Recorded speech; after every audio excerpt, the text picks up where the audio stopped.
Militan dari Resimen ke-11 Republik Rakyat Donetsk alias DPR menghilangkan ranjau anti-tank DM1399 yang ditanam Ukraina.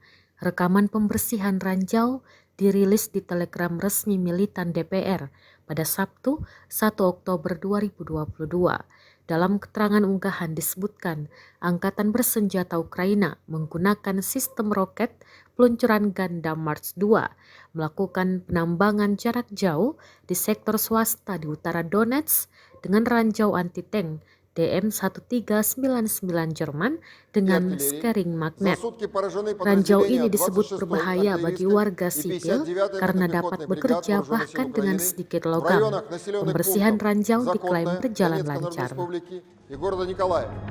128-й горно-штурмовой бригады Вооруженных сил Украины и 121-й бригады территориальной обороны в районах населенных пунктов Осокоровка Херсонской области и Времевка Донецкой Народной Республики, 66-й и 93-й механизированных бригад Вооруженных сил Украины в районе населенного пункта Редкодуб Донецкой Народной Республики, а также 61 артиллерийское подразделение на боевых позициях, живая сила и военная техника в 148 районах.